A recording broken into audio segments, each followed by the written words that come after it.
Deloitte is driven by a deeply embedded purpose to make an impact that matters for our people, for clients, and for society. But how does one define impact, and how is it measured?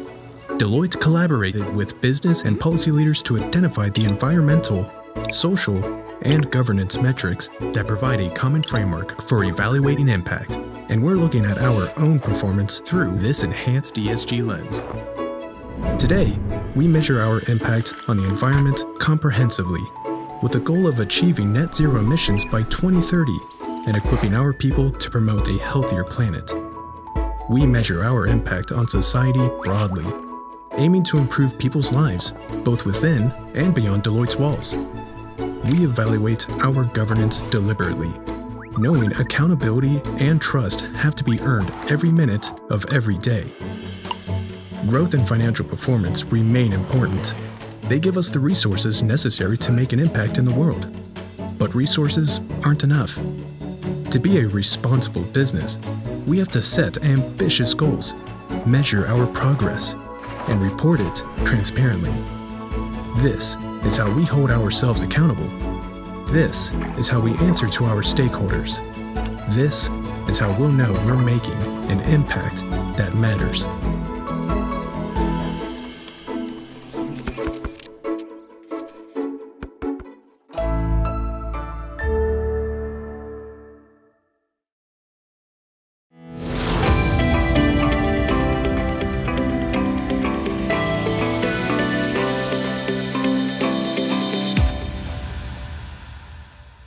Welcome to the Economic Times CEO Roundtable. Our distinguished panelists will discuss the drivers of an economic recovery and how India can succeed in these turbulent times. The Economic Times is partnered with Deloitte. Thank you for joining us. Please extend a warm welcome to our eminent panel. Good evening. Welcome to the ET CEO Roundtable. We have a very distinguished panel at hand to discuss the fallout of the recent geopolitical developments on the Indian economy and how the Indian economy can navigate the intense volatility which lies ahead.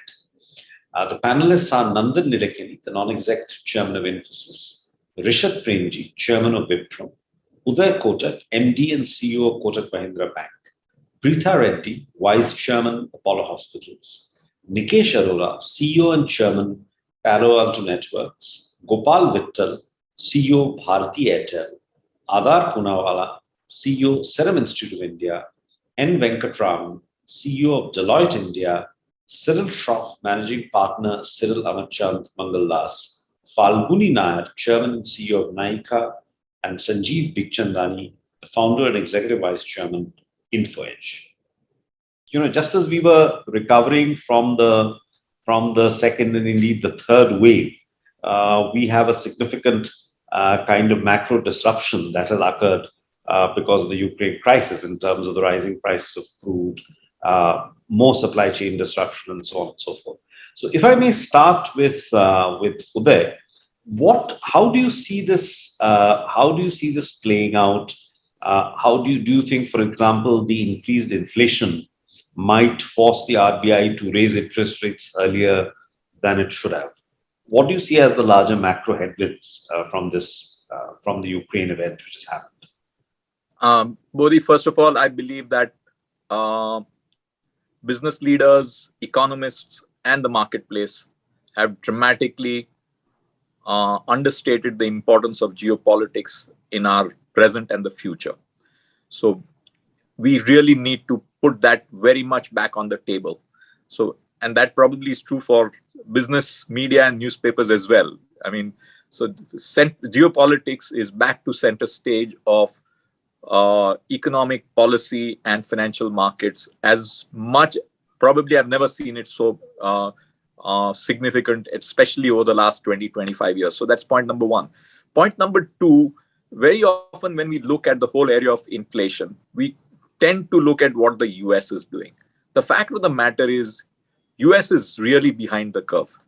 They were till a few days ago at 0% interest rate with inflation at 7.9%. On the other hand, of course, India has inflation, and I think the RBI may have to revise its inflation target for next year from 4.5% higher. But we are at 4% repo rate. We are not at zero. Therefore, on a relative basis, we have to make smaller moves compared to what some of the developed markets have to.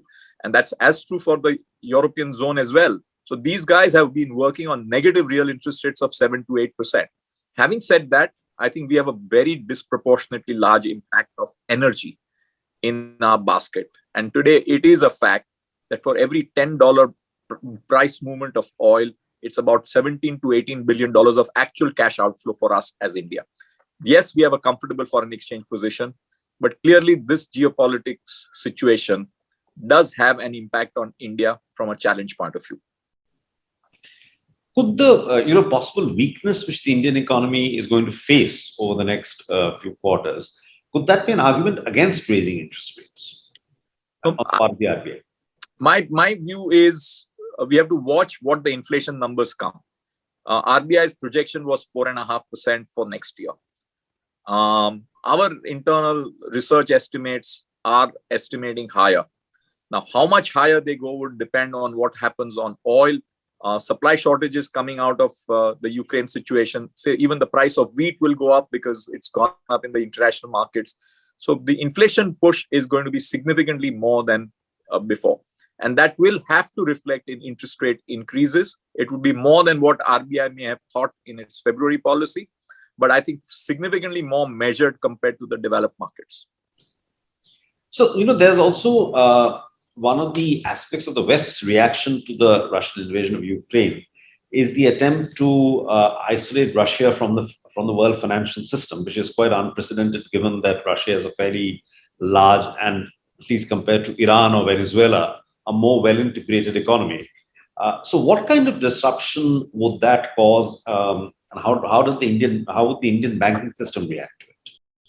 See, Indian banking system exposure to Russia is relatively low. The fact of the matter is Russia has a disproportionate presence in the Indian context on defense, oil, and some commodities.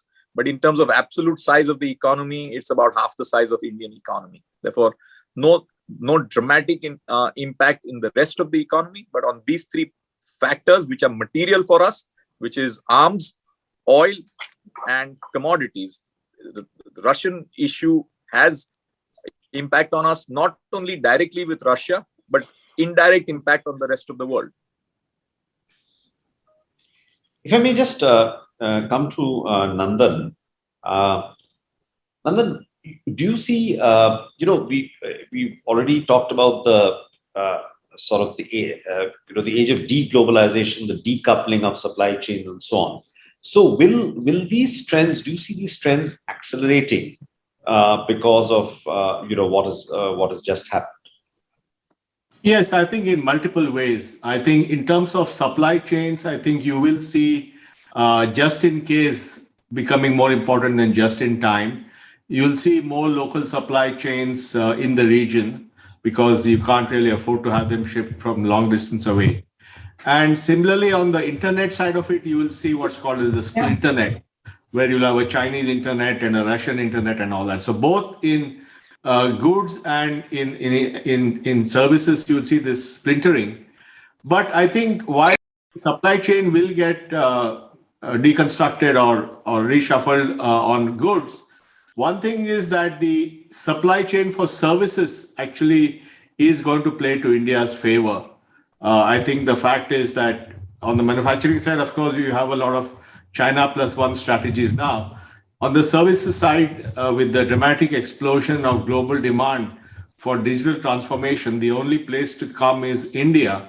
And that has been further emphasized by the crisis in Russia, where many companies that had a large footprint in Eastern Europe are suffering, people who had a large presence in Ukraine and Russia. So I think this plays well for India. So while there is going to be a lot of deglobalization, of splintering of economies, I think particularly for India's technology sector, it will continue to do very well.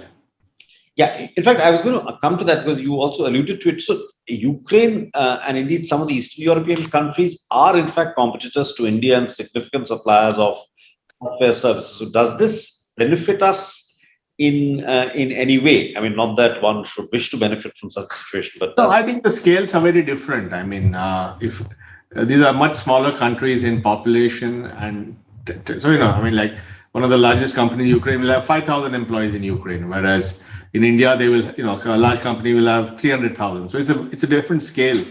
But I think this is actually part of the India's tech decade. I think what we have to realize is there are three different things happening in India which are all converging. One is, of course, the startup world we talked about, the rise of unicorns, billions of dollars coming in, and that's a well-known story. The second is, of course, the growth of the IT industry, and Rishad probably can talk more on this because he's on the NASSCOM EC. But $227 billion of exports, 4.5 million people, going to double to 10 million people in 10 years. So that's the whole story there. And the third is, of course, the digital public goods that we have in India, whether it's Aadhaar or UPI or account aggregator and all that. We're the only country in the world with an advanced digital infrastructure for population scale initiatives. So all this is coming together in a very nice way for India. Rishad, your thoughts on deglobalization, how this could play out for India? Yeah, no, Bodhi, I very much echo and agree with what Nandan said. I think this is a unique opportunity for us as a country. There's already a huge shortage between demand and supply in the technology world, right? And the Ukraine situation only enhances that in favor of India. I think the big challenge and big focus for us as a nation should be we need to become the talent hub of the world. And to do that, we've got to focus very systematically also on reskilling, especially in the technology industry. And that's a big focus for us as a company, for the industry holistically. The industry is driving a very special program around future skilling, where 2 to 3 million of the 5 million people who are employed by the industry are participating. So reskilling has to become a very strong agenda. The philosophy of unlearning with how dramatically technologies are changing becomes very, very important. But if we can get that right, there's just disproportionate opportunity given how the world is accelerating towards a digital first agenda. Right. But in the long term, if the world were to become significantly deglobalized, and given that Indian IT companies have grown in an environment where essentially IT exports, we benefited from the open markets of the last 30 years. Wouldn't that hurt us in some ways, perhaps in ways that we can't conceive of as yet? No, Bodhi, I think actually it's an advantage, right? Because the model people have already become familiar with the global sourcing model. So talent can be based anywhere.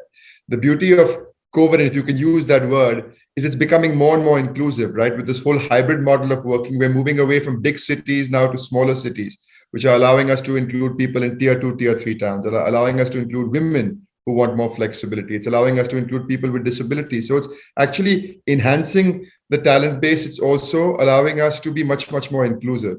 So the comfort of working in a model that is spread out is something that's familiar, and this is only enhancing. I think the other thing that could be a risk down the road is concentration risk, right? The concentration risk of having too many people based in India. But the reality is many technology companies coming out of India are also sort of diversifying their talent bases, not only within India, from big cities to tier 2, tier 3 cities, but also across the world. And so I don't worry about this too much. I just think it allows us to be much more inclusive about the talent base. The other thing that can also emerge, which I'm very hopeful of, is crowdsourcing. How do you leverage talent sitting somewhere in the middle of nowhere in their pajamas, because you don't have to have people sitting in front of you anymore. So it actually enhances the talent base as well. If I come to Mr. Venkatraman, just wanted to ask you, the Atmanirbhar initiative has been one of this government's major programs. In retrospect, now, there has also been criticism of that in the sense that some have argued, that it's taking back India back to the kind of autarkic economy which prevailed in the 1970s and 80s. But are we going to see more Atmanirbharta given what's happening in the rest of the world? Thanks, Bodhi. I think that I would probably preface it by saying that we should look through the lens that the strength of India is the strength of the domestic market. So it's not a question of whether it's not a question of whether you are saying you only want to make in India. It's a question of how you make it in India for India. And I would even extend that to services. But first, let me talk about the earlier topics that were discussed in terms of exports and the fact that we look at goods exports of 1 trillion. And more recently, we've been talking about the export of services to the extent of 1 trillion. All this, in my view, is still predicated on the fact that India is a strong domestic market. Recently, we did a survey of about 1,300 investors and companies, CXOs of companies overseas. And all of them said that they would 70% of them, they want to invest in India, but they want to invest for the domestic market. So it would probably be a fallacy to think that we would have to export only for the export market. A large part of the reason why people are interested in us is the size of our own domestic market. And I therefore think that on the good side, it's good to be optimistic about the 1 trillion. But the reality is we missed China plus one. And, we really missed it. It's not that it's missed forever, but certainly we missed the first wave of it. And about 31 billion of business which moved from China for 56 companies, we got just about 10% of that. So I would say work to your advantage, which is still in the services sector. And there, we talked about the skills, we talked about the cost and other comparative advantages. We didn't talk about the GCCs or the global capability centers, but that again is part of domestic, right? I mean, you've got 1,300 of the multinationals actually working from India to deliver to the world. And perhaps one thing that Rishad will probably supplement through his experience in NASSCOM is the stability that India provided to the world during COVID has not been documented or talked about enough. Because all the processes being run from India, a lot of capability, R&D being run from India, actually help those multinationals to stabilize. So I would say concentrate on your strengths, look at the emerging strength areas. One, I would certainly say, when you look at export of services and growing for domestic, is the medical services, how you can leverage technology in medical and also do medical services for the world. It also ties into education. It ties in with the fact that you also want more doctors in India. So look in terms of building India for India. And I think in that sense, you will also build for the world. I'll end on one very interesting point that I thought about, which is on language. India is a language hub. We still talk about the fact that we have a young population. And we did some research around this. And believe me, there's about $41 billion that you can earn essentially by having India as a language hub for other languages, whether it is Spanish, Arabic, and a host of other languages. We are so good in doing it within India for our own languages. Why don't we think in terms of exporting those language skills as well? Believe me, even in an area like media and entertainment, it's a very, very big area where we would have a comparative advantage. So we need to brainstorm. I think the government has set the platform for us. It's a question of how we build trust and how we just say that we need to invest. We've got bankers in the room. We have industrialists. We have investors. I think we've just got to say, let's move on. There is an infrastructure in place. We all know what the problems of India are. Let's just go ahead and get it done. And finally, the transformational areas, whether it's metaverse, 5G, the use of drones, these are all areas which are very, very driven by technology. And these are, again, areas where India has a big play. That's what I would say, Bodhi. Right. So lots to pick up on there. I just wanted to pick up you made a quite a sort of a bold statement in a way by saying that we've missed the China plus one bus. Would you like to elaborate on that further? How can we get onto that bus, for instance? Well, I mean, even as of today, I mean, the news that I get today is that there is still money getting out of China, but I don't think that manufacturing is getting out of China in any big way. At that inflection point when things were happening, when 56 companies moved, the reality is the people who opened the doors were Vietnam, and Vietnam got 46% of it, and even a country like Malaysia got it. I think the most important thing for us to understand is multinationals look for stability. They want policies that last for a long period of time. Their plans are longer term plans. I think if we just get stability in policy, today we have a lot of good intent, but intent has to also translate into stability. And I think once you give that stability, companies will invest. But we certainly did lose on that first phase because PLI has been useful. I mean, don't get me wrong. It's not that I'm saying that we've done everything wrong. It's just that we've not done enough for people to tip over and say that India is the place where I want to invest long term. A lot of people want to come in, but we make the right noises, we take the right steps. But as you know, for us, the problem is always in implementation and execution. And I think that's where Indian industry has to just keep the faith and say, let's go ahead and do it. And the multinationals will follow. They want to come here. They are interested in your local market. Thanks, Venkat. Let me just try to get, one of the theme of the debate is really the volatility which is there and the struggles of the Indian economy to navigate that volatility. Obviously, a lot of the uncertainty, or most of the uncertainty in the last 2 years have been account of the recurrent COVID waves. And I think in Aadhar, we are perhaps one of the best informed persons perhaps on the planet about COVID and about our ability, for instance, to cope with the fourth COVID wave, even when that happens. So, Aadhar, where are we in terms of the COVID-19? Are we in an endemic phase? Will India see a fourth wave, and so on and so forth? I think something which we'd all like to know at a personal level as well. Sure.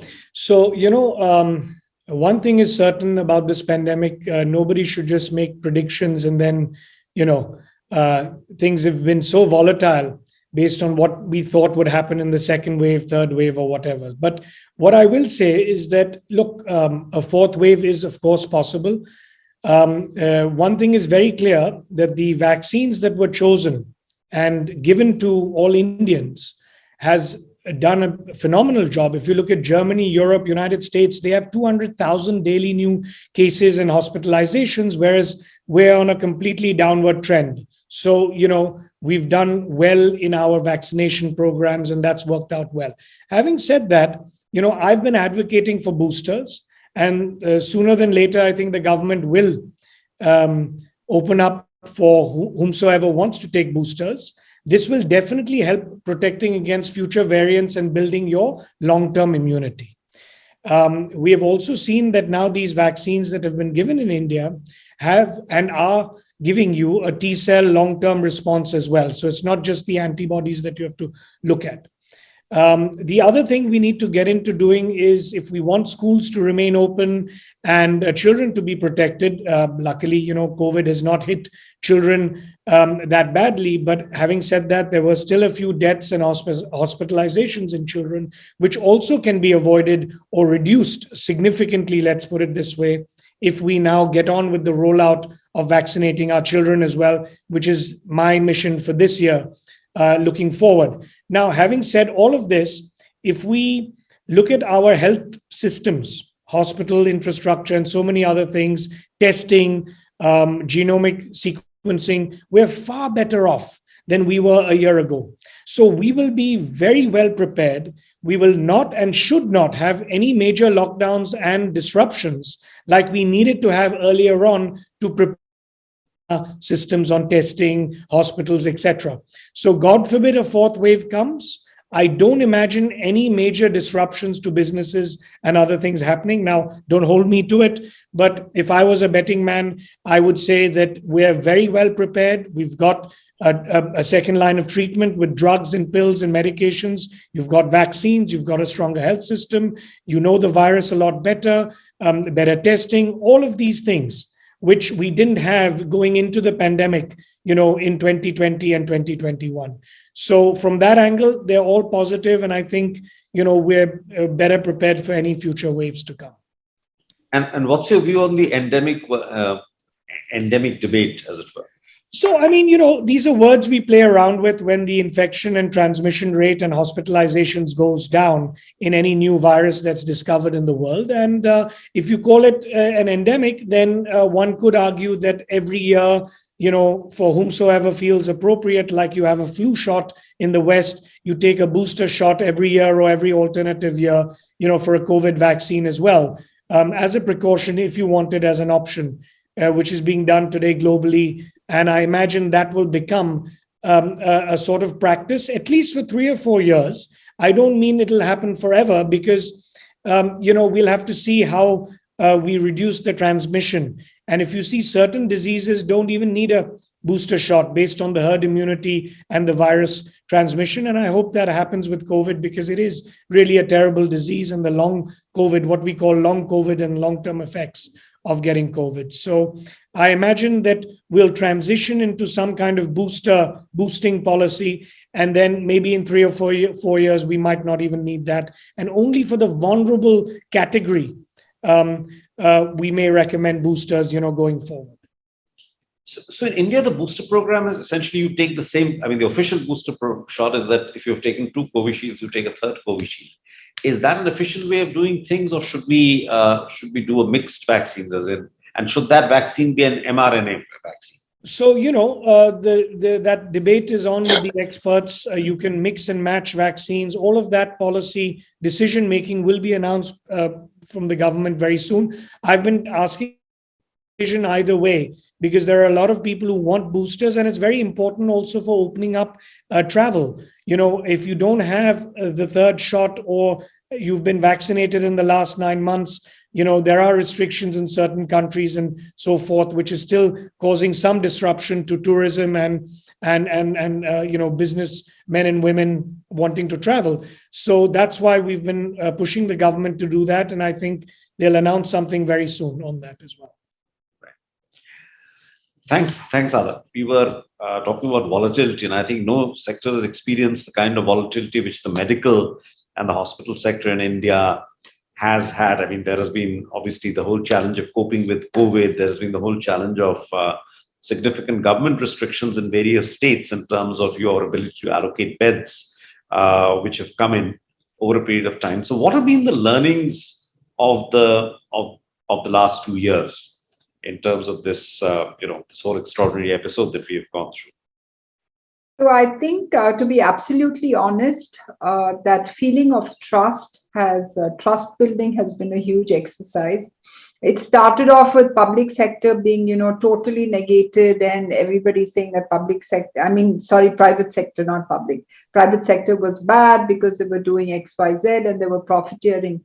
But now I think everyone understands that both between the public sector and the private sector, there's a strong partnership. And everyone is here because at the end of the day, we really have to help whoever comes to any of our systems. And we've learned that. We've learned to collaborate a lot, because I think data sharing has been seamless across the globe. And some of the very valuable data which was generated within the health systems in India actually helped, countries like US do their protocols much better, quicker, faster. So I think that has been a great learning. Our focus towards more, investment into healthcare, into building healthcare infrastructure, into skilling. While skilling is really not quite there yet, and we're going to need it a lot, I think the focus on really building more infrastructure for health, again, has been a great learning, and I can see the focus. And, you're seeing so much of investment into healthcare simply because I think COVID has taught us those lessons. But to me, the clear and present danger, while COVID, I think, taught us a lot, is the fact that people haven't taken charge of their health, and the growing burden of the NCDs is something we will all have to come to terms with and try and see how much we can focus. And for us as a group, we're very clear that, the challenge is to keep people out of hospitals. Because even if we build 100 times more of hospital beds, we're not going to be able to man them. And it's much better for people for early intervention and to take care of their health. And literally, we're not focusing on people filling up hospital beds. We rather keep them out of hospitals. I think that's all that has, hit us very hard over the past 24 months. And the focus has definitely changed and shifted. Right. What about the medical tourism, and that must have been badly affected also, right? In the last couple of years. I think it was completely affected, and so from a business perspective, the industry took a hit. But then everyone was just so busy grappling with the crisis, and we really did not have beds to spare, even if there was medical tourism. So in a way, we just had to do what we had to do. Sometimes it's literally being frontlined. It's the enemy in front of you which matters. It's not really the whole war. And I think that's really what we learned. Medical tourism now has started. People have started coming back. So definitely there will be a steady stream, which is good for industry. But at that point, it didn't really matter. The first wave of, the IT companies, Infosys and Wipro, which came up in the early 90s, you created templates for corporate governance. These are still recognized as templates. So you obviously know what's coming. So what do you make of the corporate governance issues at some of the Indian startups that have emerged in the recent past? Well, I think over the last 40 years of liberalization, we have seen corporate governance failures in every sector, from steel to software. So I don't think we should single out these worst startups for that. But I think there is no question that if they are going to really build long-term companies, sustainable, transformational, profitable, they will have to up the game in terms of corporate governance. And one of the things I worry about is that, when you get too much money from, funders at a young age, I think it has a distortionary impact on their behavior. I've seen this time and again, and I think they should now perhaps get back to some more humility and focus on really building long-term sustainable businesses. Sanjeev, you want to weigh in on this? Look, there are 40,000 startups out there. A few have been called out for their conduct and behavior. I do believe and I hope that the vast majority of them are not like that. And hopefully we'll be all right. But yes, I accept Nandan's point. When companies get too much money too soon, they tend to spend it suboptimally. They perhaps, when investors are giving money on GMV, they'll chase GMV rather than unit economics. So I think with the tightening of liquidity, with the Fed raising rates next couple of years, some of that fund availability will be constrained. I think we'll be all right. One last question for Nandan. Nandan, do you see a need for a global, some kind of a global accord for internet governance, like the Paris Accord on climate change, when it comes to, let's say, privacy concerns or cybersecurity? Bodhi, that ship has left the harbor. I think it's impossible because geopolitics is so entwined now with technology. I don't think anything is going to be a massive sort of war, not war, but a massive play to carve out different parts of India. I think that game is over. Rishad, your views on corporate governance or the lack thereof in startups? No, I tend to echo what Sanjeev said. I think it's important not to sort of broad brush a whole group of companies with good and bad corporate governance. I just think organizations have to think with humility about how the race is long, and you can have a few good years and few bad years. So building institutions that can survive time takes a lot of structured thinking, and governance, I think, is a core component of that if you want to build an organization for the long run. So keeping that front and center, I think, is important. Like healthcare, telecom has emerged as one of the sort of essential infrastructures during the whole pandemic. Whether it at various levels, whether you're watching Netflix or Amazon Prime, and in terms of this kind of communication. And I know there's a lot of work that you've done. For example, I think in the early days, there was in terms of, in adjustments of the frequency at which you transmit some of the OTT programs and so on, the companies work together. The sector has also obviously gone through a lot of challenges. It's now a 3-company sector, effectively two strong companies and one relatively weak company. How do you see the dynamics, and indeed the government to come out with a rescue package for one of the 3 companies? How do you see the dynamics shaping up for this sector going forward in terms of the brutal competition which has been there for the last several years? Do you see that subsiding somewhat with tariff rises happening in the last few quarters, in the last few months? Well, I think, Bodhi, firstly, we are in a very unusual category. We are normally remembered only when we fail. And I think in the last 2 years, this is one of those few times when we were remembered when we worked, because we pretty much powered most of the economic activity in the country. I think India has one of the finest digital infrastructures today. There is, almost every village in India is now covered with 4G networks.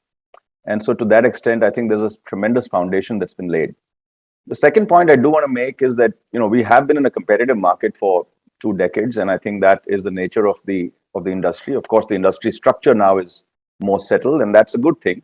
But I'm an eternal optimist because, I look at this market. There are 1 billion odd people already out there consuming this category, and this is an incredibly exciting market with an industry structure that is settled. That said, it will continue to be competitive. But I think the point that I do want to make is that we must leapfrog on technology. I think what Nandan was saying on Aadhaar or UPI, these are examples where we've leapfrogged. In India, for example, if you look at most parts of the world started out with fixed broadband and then went to mobility. Whereas in India, we leapfrog fixed broadband because it's a very different kind of business model. I think 5G is now on the anvil. Devices are beginning to come in. And my own view is that this is another opportunity for us to leapfrog with an ecosystem of innovation and applications that ride on the network. A lot of businesses today, the investment that Sanjeev has made in Zomato, for example, these businesses were created on 4G networks. And I think a lot more businesses will get created on 5G networks. Do you see more regulatory stability going forward? Well, I think, this is an intensely regulated market, and we've been through tremendous regulatory challenge, particularly over the last 6-7 years for various reasons. But I would say that, from the recent reforms package that the government announced back in late 2021, I think it was a very, very bold reforms package, because not only was there a commitment to actually have 3 players in the market, which I think is important. India can, accommodate or absorb three players in a market as large as this. But there were also many things that were done to actually ease and simplify business. The painful documentation that used to be there, much of it has been digitized. Identity and how you onboard customers and authentication for it, again, that was simplified. So I would say calmer waters on the regulatory front, and I think bolder thinking that we are now seeing on how the industry needs to go forward. I think there's a auction of the spectrum that is likely to happen very soon, and we're hoping that the government takes a position to lower spectrum prices, because what India needs is really powerful networks and the capital to actually invest in those networks rather than to buy airwaves, which actually do nothing, because the airwaves ultimately need tremendous investments, and that's where you need a massive capital. Right. Thanks, Gopal. Falguni, I just wanted to ask you sort of a different kind of question. How has life changed after you went public? I think just a little more responsibility about trying to explain quarterly performance is clearly a big change that I see. I think we have always built our company from a longer term sustainable perspective, and as a private company, one could look at a longer term horizon, not worrying about quarter on quarter or comparisons on that. So I think there is clearly some amount of change having to explain to investors, performance on a more regular basis. However, intrinsically, not much has changed. We want to continue to invest for the long run and build a sustainable long-term company. All that I've heard here, from a startup to getting to a large sustainable company, is a journey that I think Nykaa has embraced pretty early on. And that, along with the new, what Gopal talked about, and the new technology that are going to come in, riding the 5G, which is, whether it is the metaverse or whether it is, blockchain, greater adoption of that. I think one has to, as a company, our company in the industries that we are in, can easily leverage many of those. So I think to be at the forefront of technology and yet invest for the long term, and yet be a publicly listed company, is going to be the biggest challenge for companies like us. Yeah, I don't see it as a negative challenge, but one will have to, keep that in mind and straddle it. And any regrets about listing? No regrets at all about listing, because I think from that same long-term sustainability perspective, listing is what gives you that long-term sustainability and not dependence on any one set of investor that you may need to bring in at a point when when you may need to raise money in future. So I think listing for me was always coming of age of growing up from being a startup to more of a mainline company that wants to be there for the longer term and be there in the long run and build for the long run. So I think long-term sustainability, if that's your goal, then listing is a very important step towards it. Right. And your thoughts on some of the, which was also discussed a few minutes back, on the corporate governance issues affecting some startups. Now, I know these are, as Gopal said about telecom, corporate governance, I guess, is a bit like that. You don't remember it if it succeeds, if it works well, but if something goes wrong, then of course it comes into the. But what are your views? I mean, is it something to do with the fact that younger companies such as yourself are trying to grow at a breakneck speed? Is that something that puts excess pressure and perhaps leads to aberrations? I would like to say that because I think as far as we are concerned, we have been extremely conscious about corporate governance and wanting to do things which are right from a corporate governance perspective. And I think from our experience at SEBI also, it was quite focused on trying to provide as much disclosure as possible to the investors in an industry which is new in that sense. Technology companies were new to the SEBI way of thinking. So I think they had put in a lot of time and effort in trying to ask for additional disclosure. I would like to see any corporate governance issue in the industry as one of things that are more characteristic of that company rather than an industry-wide phenomenon. I think painting the entire startup industry with the broad brush of poor corporate governance would be wrong, because I think there is a lot of creative energy in the startup ecosystem, and a whole bunch of investors who have invested in that cannot be it cannot be seen as something that is, they're chasing something worthless. Having said that, it's not that we endorse that. Like, Nykaa's raised hardly any capital so far, and we haven't raised it from the big names also. And I think we took money from domestic high net worth individuals, and we saw that with even Freshworks. So there could be many, and also with Zerodha. So there could be many models, and just to leverage on a high growth industry, one doesn't have to do things that one talks about. So I don't know. I think corporate governance to me is more of an individual choice companies tend to make rather than an industry-wide phenomenon.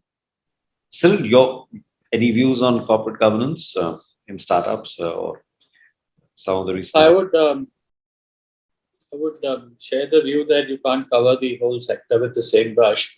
But I have a slightly different perspective on the lack of mentorship which the startup world actually faces. So if you look at sort of underlying causes for some of the recent incidents that we've been seeing, it comes down to a lack of mentorship to the sort of entrepreneurs. So, building on Nandan's point that, a lot of young people come into, disproportionate amount of money very quickly. So who's going to keep the ship steady? And I think for want of a better word, without sort of sounding extreme, a little bit of adult supervision, I think, in terms of, how they learn to cope with the changing world, with new wealth, and also the fast pace at which a lot of these opportunities are arising. So I think that is what I think is the solution.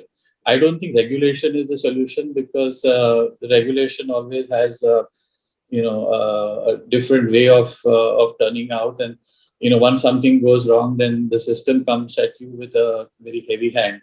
But by that time, it's too late. I think your reputation is gone. I think people underestimate, particularly young startups, underestimate the value of reputation at the early stage, both in terms of how investors will perceive you, the larger ecosystem will perceive you, and even capital providers will perceive you. The reputation is an intangible, and I think the young startups need to understand that. And it's not as if this is the only problem in India. We've heard about the same problems in a number of iconic startups in the Silicon Valley as well, where they just completely went downhill on governance as well. So I think there's really a connection between the speed at which money comes in and the kind of spiritual ecosystem around them, if I can call it that, which makes all the difference. So Cyril, you see, there are many startups that get a lot of money easily or quickly. They don't all behave the same way. So it's possible that easy money may, sort of destroy somebody's head, but that's a small fraction of the total people who got that money. So it also depends on the person or the people there. Yes. Are Indian startups lacking for adult supervision, or at least some of them? As Cyril said, and Sanjeev said, and others have said, this is a small population of the large startup ecosystem, whether you take the Silicon Valley examples or you take the examples in India. And money has been a lot more free flowing in the last 24 months than it has ever been in India, or perhaps in Silicon Valley. So there definitely is that added factor. We haven't seen companies flush with so much cash. I think there's not just a governance issue with too much cash, there is also a building a profitable business issue with so much cash, because a lot of companies have gone ahead and gone and burned a lot of money trying to acquire customers, because the holy grail was let's use the money for expansion and drive more customers and not have to focus on the profitability of the customers because there's so much money in the bank. So I think you don't just have a governance problem, you have building a good business problem. And we talked about some of the companies as part of the whole award discussion who have bootstrapped and built good solid businesses. So a lot of money is not always the answer to build a great business. Having said that, we can always do with better governance. I think it's true in larger companies, it's true in smaller companies, and it really boils down to the individuals who drive these companies. It boils down to the governance they have in terms of the board. It's hard to generalize across the board. At the same time, I believe we are going to see more and more accountability demanded from boards, whether it is in India or in the West, because of these examples. So let me ask you a broader question to keep with the theme of the topic. You worked in companies, Google, SoftBank, after that, which are kind of emblems of globalization, right? Do you see that? But these companies, it can be argued, and we'll see what happens. But they flourished in a certain kind of a world ecosystem, in a world economic and political system. If you see, for example, do you see that changing? For example, it is in the last 1 month, one of the remarkable features of the sanctions on Russia has been the fact that a lot of Western corporations have essentially are in the process of shutting down their Russian operations, right? Whether it's ExxonMobil or even some of the big digital companies. So while they are global companies, at the end of the day, they are US corporations, and they have to, in a broad sense or in a loose way, listen to what the US government is saying. I'm putting it in perhaps not in a very rigorous way. But how do you see the world changing? I mean, this is very different from the kind of world in which, in the years that you worked in Google and indeed in SoftBank. Yeah, I paid attention to the earlier discussion of, use the word deglobalization. I think, look, Russia is a different instance. I don't think this should become the blueprint for the future. We are doing to Russia as a collective sort of global society. We're isolating them economically because that's the best tool in our hands to be able to react quickly. Otherwise, you end up in a world war situation where everybody's sending physical arms. And what we're doing is these economic sanctions are akin to economic warfare. Now, in the face of that, I don't think it's just US companies. I think it's European companies, French companies, German companies, or even Indian companies that watch out doing business, because we live in such a woke society that the other 90% of my employees would revolt if we continue to do business in a country which was doing such barbaric acts, right? And I don't think it's against the citizens of the country, but it's against the leadership. So I think we're all reacting to the circumstance of today, where we have lots of employees, we run businesses around the world, and we have to react to the situation on the ground. I think Russia is going to become, the longer it proceeds, the more irreversible these actions are going to become, because what is the trigger for all of us to go back and do business until there is a change in leadership, until there's evidence that this is not going to repeat, and that's going to take a long time. So I think we are irreversibly separating Russia from the sort of global geopolitical system, which is going to have its own ramifications. Go from a tripolar world perhaps to a bipolar world, and you'll see other geopolitical impacts to what we're going to have to do with Russia. And given India's reliance on commodities, on energy, and various parts of the Western world have similar reliance. So I think that movie has still to be played out. I don't think it dents globalization as much as we expect. As Nandan said, that train has left the station. We rely on global access to global information and knowledge, which I think is not going to go away. We're not going to shut down the gates of India or the gates of the US and saying we're not going to exchange information and things are not going to happen. yeah, that's kind of my perspective on this. I think globalization is here to stay. But even before Russia, China and the US were delinking from each other. I think that's more China than the US. I think China had decided very long ago that they want to control the flow of information in and out of the country. They want to control the ability of foreign entities to conduct business in their country. They want to control access of foreign companies to data of Chinese citizens. And they figured this out way before the internet got to its current scale and size. And they were able to, I remember 15 years ago, not getting a license to operate Google in China. We had to operate out of Hong Kong. That's 15, 18 years ago. So they had to figure it out then. And if they had to figure it out then, they were able to build the Great Wall of China on the internet. I don't think any other country has been able to do that. I don't think any other country will do that. We will see attempts at data localization where countries are going to say, don't take my citizens' data outside the country. But that's kind of like, trying to, I don't know what's the right phrase, was shut the door when the chickens have flown the coop or the cows have left the barn, because it's already out there. I'd just like to ask sort of one just quick, maybe I'll ask that to Cyril, about ease of doing business, which has been one of the major initiatives of this government, and of course that has many ramifications. I think one of the priorities, for example, has been to move up the World Bank's rank of doing ease of doing business, but that the World Bank itself has stopped publishing these results about a year back because it became controversial. But where do we broadly stand when it comes to ease of doing business? I know there's been a lot of emphasis on decriminalizing certain provisions of the Companies Act, for instance, and so on and so forth. But what's a big picture takeaway that we can use? So firms like us, we are at the coalface of a lot of this because we are at that intersection point where kind of business meets policy and vice versa. And my take on it is that certain things have sort of definitely got better, but there is still a lot of frustration and a lot of red tape because I don't think the mindset has changed. So I think this, in terms of the articulation of policy and intent, I think we have made a lot of progress, but the heart of the bureaucracy is still left of center. I think they're still sitting in the license Raj. So, the political mind has moved to the right, if I can call it that, but the heart is still very much to the left. And consequently, when you want to get anything done, whether it's a new industry, whether it's even a private equity investment, you still have, maybe for different reasons, a press note 3 and all the hair around it.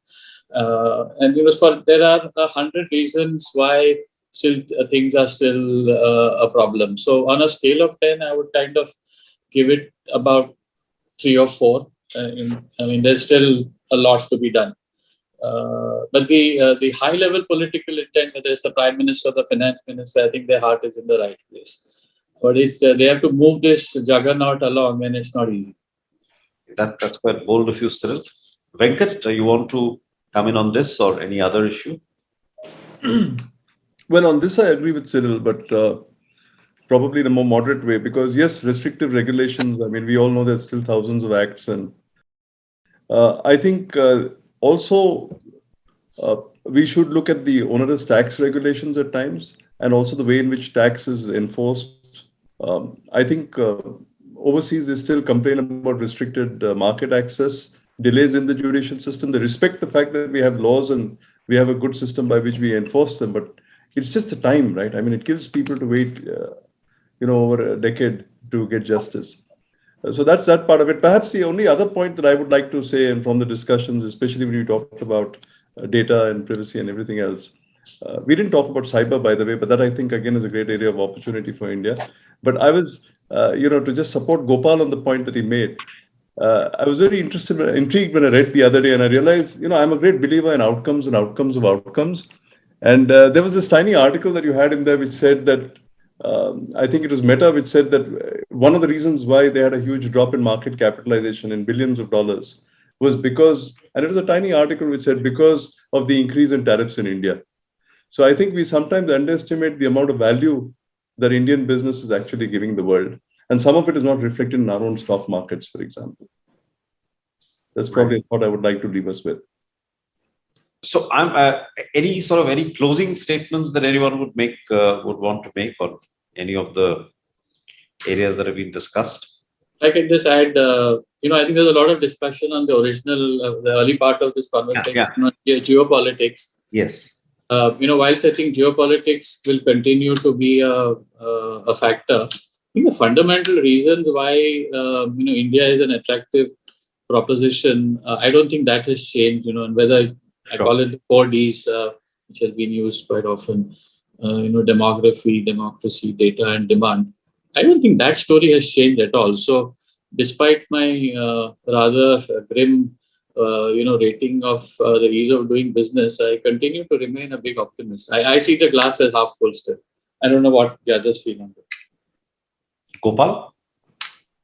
I mean, I would fully agree. I think, like I was saying, I think 2/3 of our economy is really driven by consumption, and it's a very, very large market. And this even prior to COVID, we did see a slowdown in markets.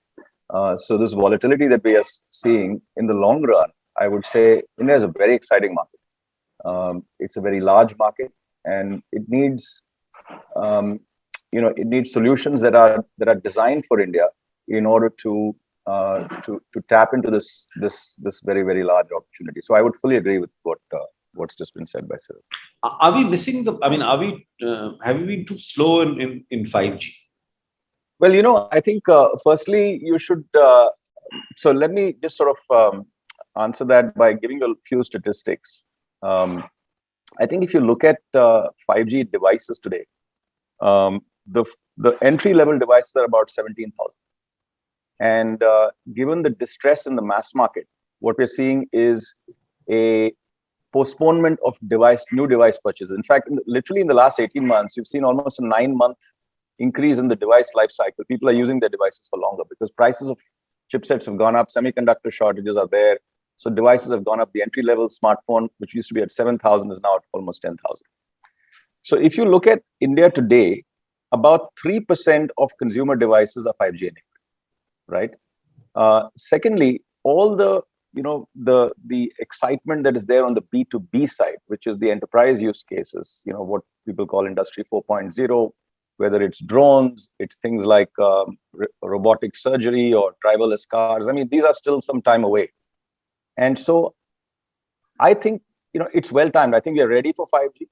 If I look at 2023, the number of devices on the consumer side could well be about 12 to 15%. So we're ready for a big rollout in 5G. But the reality is that more innovation needs to be created on this technology, because that's still going to happen. It will happen over the years, but it is still something that must happen. So I don't think it's delayed at all. And you are seeing distress in the mass market. Yes, I think we are seeing at the bottom end of the market some signs of SIM consolidation. This is on feature phones and so on. We're also seeing some slowdown in the upgradation cycle as people sort of buy new smartphones, and for the reasons I mentioned, which is the entry-level smartphones have now gone up by a few thousand rupees. It's still growing, but it has slowed down relative to what it was last year. But the long-term opportunity is massive, because there's still 300 to 400 million users out there who don't have a smartphone. So, they are going to upgrade at some point in time. Thank you so much. We've covered a wide range of issues from geopolitics to whether COVID has become endemic. Thank you so much. Thank you.